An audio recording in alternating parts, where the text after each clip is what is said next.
Pasar mobil Indonesia baru saja seperti menginjak rem mendadak. Angkanya, wah, cukup bikin kaget.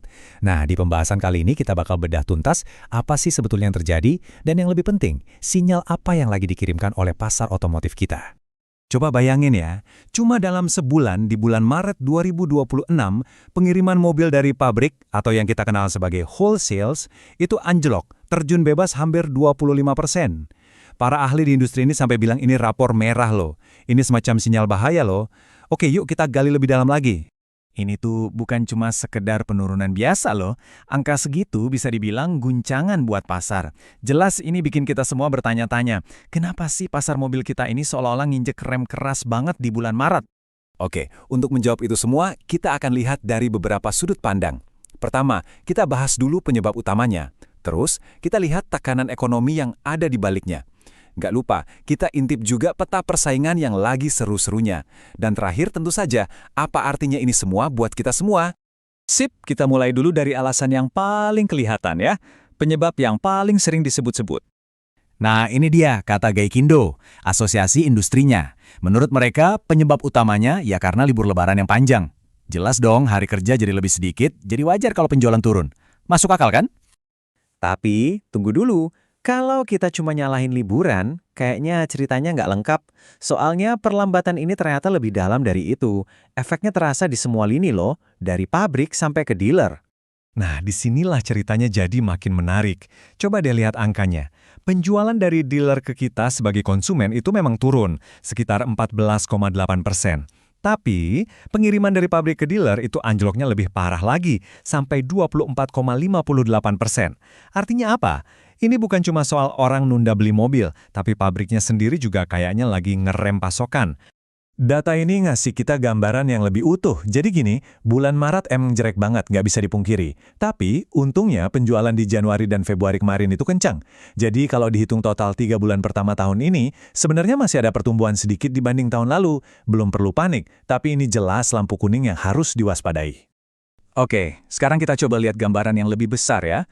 Karena masalahnya nggak cuma dari dalam industri otomotif aja, ada tekanan ekonomi dari luar yang jujur aja lagi berat banget buat kantong konsumen. Yang pertama, dan ini yang paling berasa, adalah nilai tukar rupiah. Waktu rupiah melemah sampai rekor baru kayak gini, otomatis semua komponen mobil yang masih impor harganya jadi melambung tinggi. Ini pukulan telak buat produsen. Dan ujung-ujungnya, ya seperti kata para ekonom, kenaikan biaya produksi ini mau nggak mau bakal dibebankan ke kita, para konsumen.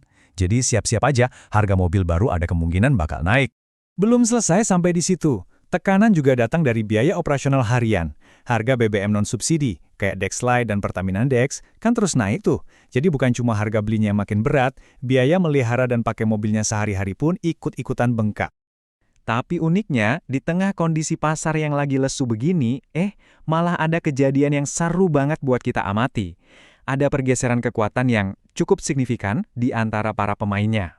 Jadi, ini bukan cuma soal merek-merek lama yang penjualannya lagi turun. Justru, ini cerita tentang gimana para penantang baru bisa memanfaatkan momen ini buat merebut kue pasar. Nah, coba lihat bareng-bareng tabel 10 merek terlaris ini. Kalau dilihat sekilas, ya Toyota dan Daihatsu masih nyaman di posisi 1 dan 2.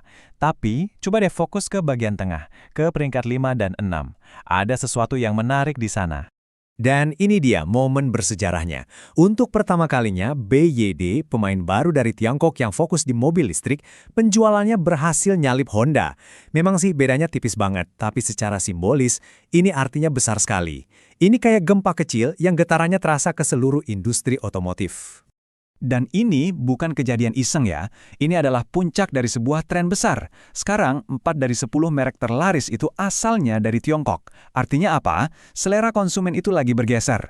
Orang-orang sekarang makin melek sama teknologi baru, kayak mobil listrik atau hibrid, apalagi kalau fiturnya canggih dan harganya lebih masuk akal. Nah, dengan semua tantangan ini, pertanyaannya sekarang adalah, gimana nasib target penjualan mobil nasional sepanjang tahun ini? Bisa kecapai nggak ya? Target yang dipasang untuk tahun 2026 ini sebetulnya cuma 850.000 unit. Dibilang konservatif karena naiknya cuma 5% dari tahun lalu. Tapi, setelah melihat hasil bulan Maret yang anjlok, angka 850.000 ini tiba-tiba jadi terasa jauh banget. Terus gimana caranya biar bisa pulih? Kayaknya industri punya 3 jurus andalan. Pertama, siap-siap bakal ada perang diskon dan promosi gila-gilaan setelah liburan.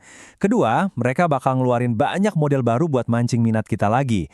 Dan yang terakhir, dan ini yang paling ditunggu-tunggu, mereka berharap banget ada bantuan insentif dari pemerintah.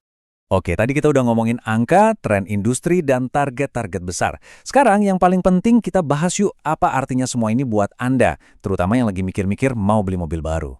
Intinya gini, peta permainan buat beli mobil itu sekarang sudah berubah total. Ada faktor rupiah yang lagi lemah, biaya BBM yang terus naik, plus gempuran merek-merek baru yang teknologinya canggih-canggih. Jadi, definisi mobil yang worth it buat dibeli itu mungkin perlu kita pikirkan ulang. Ini semua akhirnya mengarah ke satu pertanyaan mendasar buat kita semua yang mau beli mobil. Mungkin 5 tahun lalu pertanyaan ini nggak relevan, tapi sekarang ini jadi penting banget nih.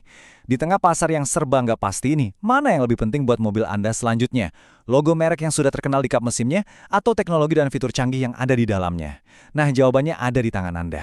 Terima kasih sudah menyimak ulasan kali ini.